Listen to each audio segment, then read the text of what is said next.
ایک چیز تو یہ کہ جو ہم نے پچھلے 2 دن میں دیکھا، وہ جتنا بھی اس کا ظلم ہو، جتنا بھی اس کا امپیکٹ ہو، یہ سرپرائز نہیں ہونا چاہیے۔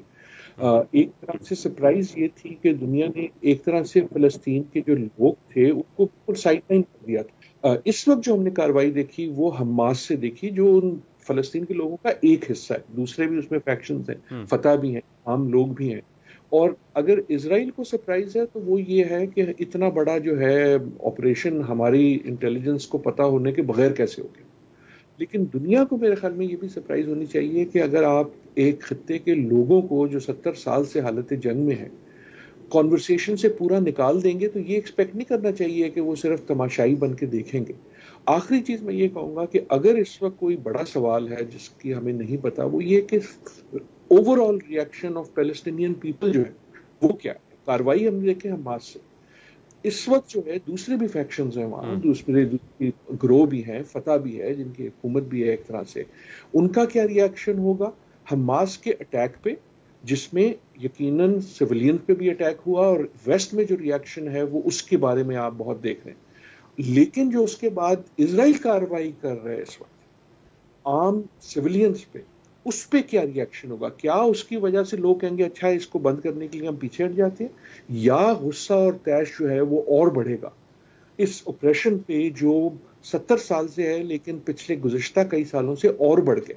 جیسے جیسے ہم گفتگو سنتے تھے تسلیم کرنے کی، ویسے ویسے اسرائیل کا جو ریئیکشن تھا سویلینز پہ وہ قدرے اور بڑھتا جاتا تھا اور ظلم ہمیں نظر آتا تھا۔ ڈاکٹر صاحب، میرے اگلے سوال کے 2 حصے ہیں۔ دیکھیے، کیا اسرائیل اور فلسطین دونوں طویل جنگ کے لیے تیار ہیں؟ اور اگر دونوں تیار ہیں تو کیا پھر عالمی دنیا طویل جنگ کے لیے تیار ہوگی؟ ہم نے پچھلے 2 دن میں دیکھا وہ اس جنگ کی ایک ایسکلیشن تھی، ایک وہ ایسکلیشن جو حماس نے اپنی ایکٹیویٹی سے کی، حماس نے اپنے اٹیک سے کی، اور ایک وہ اس کے بعد اور بھی زیادہ ایسکلیشن کہ جو اسرائیل نے اس کی ریٹیلیشن میں آپ کہیں، لیکن ریٹیلیشن سے پہلے بھی جو ظلم تھا اس کو اور زیادہ ایکسپینڈ کر دیا۔ اسرائیل کا موقف ایک طرح سے یہ نظر آتا ہے کہ جناب ہر فلسطینی جو ہے وہ اس کی قیمت دے گا، صرف حماس نہیں دے گی۔ جہاں تک عالمی طاقتوں کی بات ہے، ہم نے جس پھرتی سے، جس تیزی سے ان کا ریئیکشن پرو اسرائیل دیکھا، اس کا ایک تعلق تو دنیا کی حالت سے تھا، دنیا کی جیو پالیٹکس سے تھا۔ اس کا دوسرا تعلق یہ تھا کہ جو پہلی تصویریں ان تک پہنچی وہ اس حماس کے اٹیک کی تھیں جو سویلینز پہ بھی ہوا، جو ایک جس میں ہمیں تصویریں جو ہمیں خصوصاً ویسٹ میں نظر آئیں وہ اس کانسرٹ کی تھی جہاں اٹیک ہوا، تو ایک طرح سے اس کا ریئیکشن تھا۔ اب جو تصویریں نظر آ رہی ہیں، جو اسرائیل کے اٹیک ہے سویلین بلڈنگز پہ، بچوں پہ، خواتین پہ، لوگوں پہ، عام لوگوں پہ، اس کا ریئیکشن کیا ہوگا؟ کیا ہمیں ویسٹ سے اسی قسم کا ریئیکشن نظر آئے گا؟ یعنی اس وقت تو نہیں نظر آتا۔ اس وقت تو آپ کو خصوصاً جو عالمی طاقتیں ہیں، ویسٹرن عالمی طاقتیں ہیں، ان کا جو پرو اسرائیل ریئیکشن ہے وہ پہلے سے بھی زیادہ نظر آتا ہے۔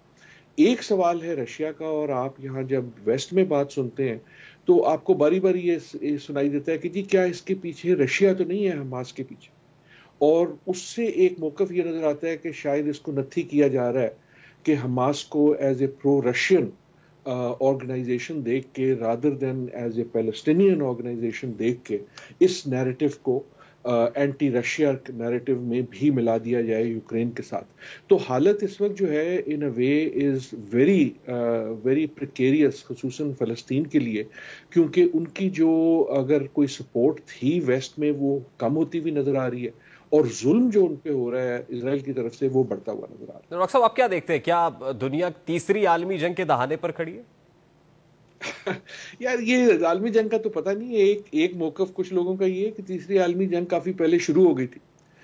صرف ابھی تک اس کو نام نہیں دیا گیا۔ اگر آپ دنیا میں بہت ساری چیزوں کو دیکھیں تو وہ ملا کے عالمی جنگ ہو یا نہ ہو، لیکن دنیا اس وقت جس قسم کی اینگسٹ میں ہے، جس قسم کی ایک انگزائٹی تو نہیں، جس طرح سے ہر چیز بفری ہوئی نظر آتی ہے، چاہے وہ آپ گلوبل اکانومی دیکھیں، چاہے وہ آپ یوکرین دیکھیں، چاہے وہ آپ فلسطین دیکھیں، چاہے وہ آپ اسٹیٹ آف ڈیموکریسی دیکھیں، جو دنیا کی تقریباً زیادہ تر علاقوں میں اس پہ بھی ایک اٹیک ہو رہا ہے نا، ایک جو اسٹیبلشڈ نارمز آف ڈیموکریسی تھے، آپ کو وہ پاپولزم سے نظر آتا ہے، آپ کو وہ جنگ سے نظر آتا ہے۔ تو اس کو آپ تیسری عالمی جنگ کہیں یا نہ کہیں، لیکن وی آر